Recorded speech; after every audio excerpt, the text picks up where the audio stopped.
भूतिया हवेली का रहस्य।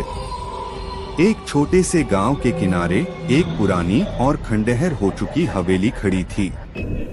इस हवेली के बारे में गांव में कई कहानियां प्रचलित थीं और लोग मानते थे कि हवेली में भूत प्रेत का साया है। गांव के लोग सूरज ढलते ही हवेली के पास जाने से भी डरते थे। रवि एक युवा और जिज्ञासु लड़का इस हवेली के बारे में बहुत सुन चुका था। वह इन कहानियों पर विश्वास नहीं करता था और उसने ठान लिया था कि वह इस रहस्य का पर्दाफाश करेगा।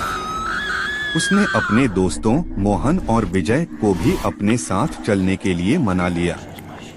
तीनों दोस्त एक रात जब गांव में सब सो चुके थे, उस हवेली की ओर चल पड़े।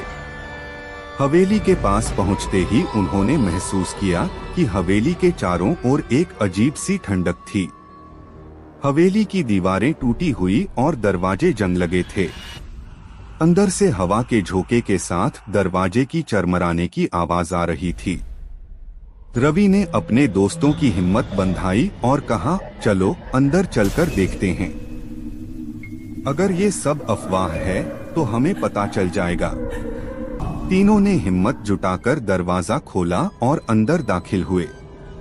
अंदर घना अंधेरा था और चारों ओर मकड़ी के जाले फैले हुए थे। अचानक हवेली के अंदर से एक धीमी और दर्दनाक चीख सुनाई दी। मोहन ने घबराकर कहा, ये क्या था? रवि ने अपनी टॉर्च जलाकर आगे का रास्ता देखा। उन्हें लगा कि यह चीख किसी जानवर की हो सकती है। वे धीरे धीरे आगे बढ़े।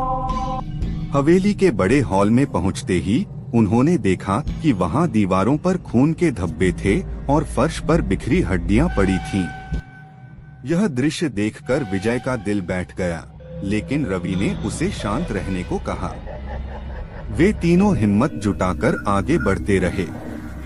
तभी हवेली के एक कोने से हल्की हल्की रोशनी दिखाई देने लगी। वे उस ओर बढ़े तो देखा कि एक बूढ़ा आदमी सफेद कपड़े पहने वहां बैठा था। उसका चेहरा झुर्रियों से भरा था और उसकी आंखें गहरी और काली थीं। वह आदमी बिना कुछ बोले उन्हें घूरता रहा। अचानक वह आदमी हवा में गायब हो गया और उसी जगह से एक भयानक आवाज आई, तुम लोग यहाँ क्यों आए हो? भाग जाओ, वरना तुम्हारा अंजाम भी वही होगा जो उन सबका हुआ था। तीनों दोस्त डर से कांपने लगे और जितनी जल्दी हो सकता था वहां से भाग निकले। उन्होंने पीछे मुड़कर देखा तो हवेली के दरवाजे खुद ब खुद बंद हो चुके थे। गांव लौटते ही उन्होंने गांव वालों को सारी बात बताई। गांव के बुजुर्गों ने उन्हें बताया कि वह हवेली कभी एक अमीर जमींदार की थी जो बहुत निर्दयी था। उसकी बुरी आत्मा अब हवेली में भटकती है और जो भी वहां जाता है उसे सजा मिलती है। उस रात के बाद रवि, मोहन और विजय ने कभी भी उस हवेली के पास जाने की हिम्मत नहीं की। हवेली का रहस्य उनके लिए हमेशा के लिए एक भयानक याद बनकर रह गया। गांव के लोग भी अब उस हवेली के आसपास भटकने से डरते थे, क्योंकि वे जानते थे कि वह जगह भूतिया थी।